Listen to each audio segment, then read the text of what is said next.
Well, let's move on. And we told you we'll be bringing to you a conversation about how we can improve sanitation, conversely, around our communities. And, well, there was an inauguration of a media coalition against open defecation and other insanitary conditions.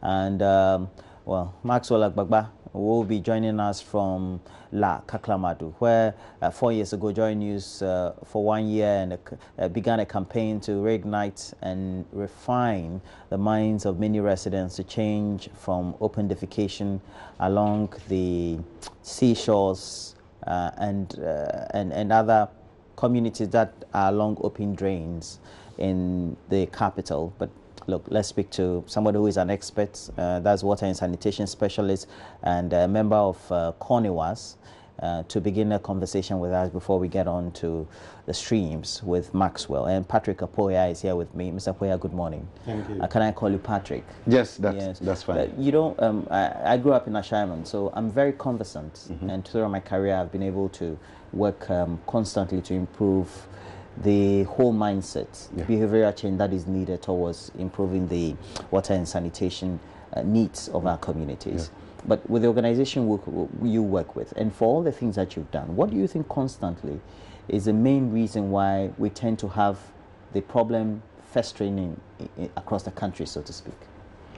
Okay, thank you very much. And just to provide a context for our viewers to understand where we are coming from, I should say that when we say sanitation coverage, we are looking at a sanitation facility which is used by a household, and that is a level that there won't be any form of contamination or access by flies that can go to contaminate any person's food or water. So the improved sanitation facilities that are counted as improved in Ghana currently stand at 15%. In 1990, it was 10%. And over the 20-year period or 25-year period, we are 15%. Okay, Mr. Apoya, let me just catch you there. The 15% is for, if you say improve sanitation facility, that is also have access or basic access to an improved facility. What form? And I'm saying an improved facility is any facility which is constructed in such a way that there is permanent separation between the fecal sludge and flies. Fantastic. And that there's no way that it can actually contaminate. That is when you ease yourself. When you ease yourself. You are not going to, if you put you're not going to see it in the open. Exactly. Okay. So that will do the water flies will be hovering closest around it and then go and contaminate. Precisely. So that is what we call so that would naturally exclude the public toilets, open defecation, the makeshift toilets that we have in the communities where they just dig the pit and put wood along. All those ones will be excluded. If you count only those improved ones, only 15% of Ghanaians are using an improved sanitation facility. Now, you wonder why other countries have actually made it, because if you take, let's say, Angola, in the same 1990, when we were 10%, they were 22%. By 2015, they jumped to 62%, and we just went to 15%. If you take Senegal, they were also 13%, just 3 points behind us. But by 2015, they jumped to 68%.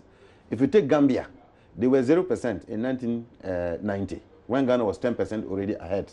By 2015, we were 15%, and Gambia has shot up to 62%. So one will wonder why so much effort, so much talk is happening, and yet we are not seeing a change. I'm sure if you go back to Ashaiman, you might be sad to see that these conditions that you saw earlier on are still there. Now, there are a combination of factors that account for this. The biggest one is the entrenched social norms that just don't think easing oneself in a private manner is a form of dignity. You're saying that our socio-cultural norms do not, they don't... We don't find it wrong. There's nothing wrong with just easing oneself. And that is why we have the traditional toilets where 10 men can line up all along one lane, and they are shitting and conversing with each other, and I guess women also. You can have, I mean, it's not too common here, but if you go to the northern regions, the upper east regions, where I come from, you can have one person squatting here, another person squatting here, and they are eating and conversing. Somebody is passing and they are waving. These are things that say that nobody feels shy being caught shitting in the open. But that is changing. It is changing. The awareness is coming up, but there are also now certain constraining factors that inhibit people's access. Like what? The first one is actually cost. The finance. The finance. It has reached a stage that at the time that you are putting your house, if you did not incorporate a house or include a toilet in your house at the time you are constructing, you finish and actually now want to add, it is much more costly than if you had included it in the original design of your house. A toilet costs between 2,000 to 4,000 cedis in the city. And just how many people will be able to spare 2,000 or 4,000 cedis to go and invest in a toilet? Even when Gamma Project came and said, look, they took a very bold step to say we will subsidize. A toilet costs 4,000 cedis, but we will pay 2,000, you to pay 2,000. The people cannot pay. Nobody. I mean, less than 1,000 people went for it. Okay, let me, I have a small company, and so we go around, that's what we do. Yeah. We go to the communities, and we go and assess the, we go and do the assessment to see how many households have the toilets. 2, we look at the income levels generally and look at the cost sharing. So we'll take 30% and we say they should pay 70%. But you look at the structure sometimes they have. Some of them have made the provision for a future toilet. Some of them don't. So we try to do that. But what will make people put up structures and not other toilets? Is that also a social-cultural mindset? There are two. In the cities, we have some reasons. In the rural areas, too, there are other reasons. In the rural areas, it's a social-cultural context. Because traditionally, people did not see why I should live close to my physics. And there were no technologies then that could actually put a toilet in a house that would not smell. Fantastic. And people don't want to have anything to do with the smell. So I better go a distance away from my house to ease myself and come back. It was the simplest way they could cope with the kind of structures that they were living with. Now we have gone past that. We've reached a situation where a simple ventilated improved latrine, that means a latrine with a concrete slab, with a vent pipe that allows aeration to flow and that can cut out flies, is enough. You don't need anything more than that. If that pit is dug in a soil which is not clay and not sandy, and that can stand, you don't need to line, it's okay. That's all. And you can have a toilet that doesn't smell and that can withstand any form of whatever. Now, if you now want to upgrade and to get to the toilet that you aspire to get, like which is standard. Which is a standard. That is where the cost issues now begin to come. If you come to the urban areas, it's a completely different scenario.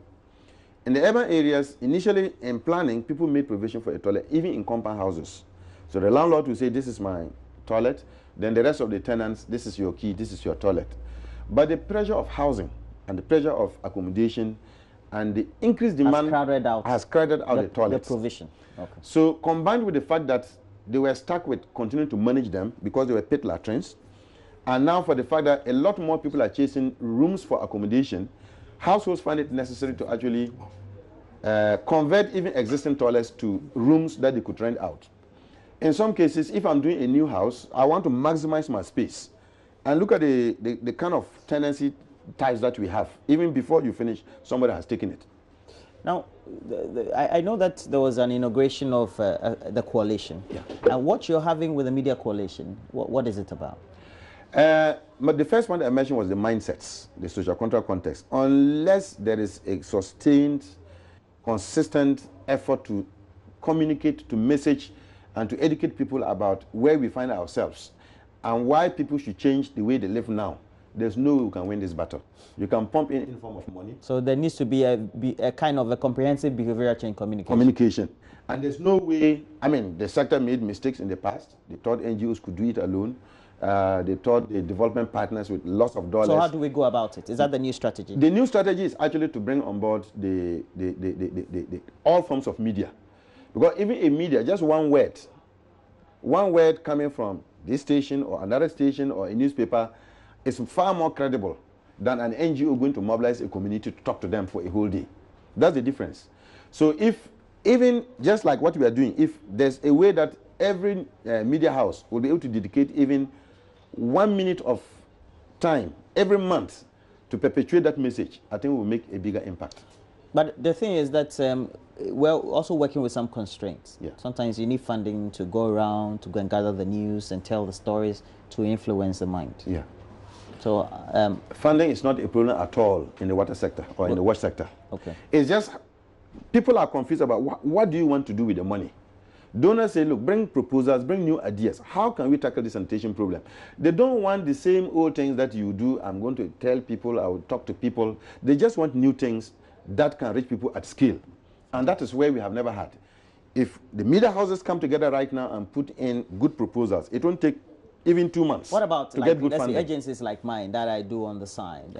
For we go to the community, try to influence them, because we even add a communication bid and all that. How do we fund what we're doing now? The honest truth is that the current strategy that actually we are recommending for sanitation is sanitation marketing.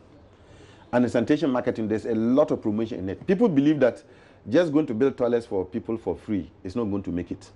They also think that just talking to them, say we are doing community-led total sanitation, just get a toilet yourself, we won't also get there. So the thing that bridges the two is what we call the sanitation marketing. So that's where the and that's where companies like yours fall within. And that's where most of the financing actually lies now. So you're on the right track. Well, we told you that we'll be taking you to La Paklamadu. We're hoping that we can do that, get Maxwell Agbagba on the stream. But so far it's been quite difficult because we've had some resistance from the residents in the communities. I'll try as much as possible, make sure we streamline that, and if we get the conversation ongoing, we'll do that. But right now, it's been a great conversation. We hope that we can all contribute a bit to make sure that holistically we get to the stage where, well, we see on YouTube the Americans do it, and we'll have a Ghana that is reflective of all that. We've had Patrick Apoya, wash specialist and a member of CONIWAS, and well, I'm happy that you were able to get here and do this education for us. But what are we losing in the absence of all this? Just 15% of the population getting access or having access to just the basic. We are losing $250 million per annum. Okay. For not investing in sanitation and cost of treating illness that could have been averted if we had provided sanitation, and lost productivity by people who are not going to work because they are sick, and all other forms. Organizations like Well Vision, King Hall Media, CONIWAS, and all the media are actually, these are the facts that is informing this coalition to actually fight the sanitation menace. I love this. I'm a member from now. And yes. Patrick Akoya, wash specialist and a member of CONIWAS in the studio helping us do the discussions. Well, we'll try as much as possible. If we get Maxwell Agbagba, good thing for the conversation as well. We'll have to take a break. When we come back, we'll have a lot more for you as we have more on the show.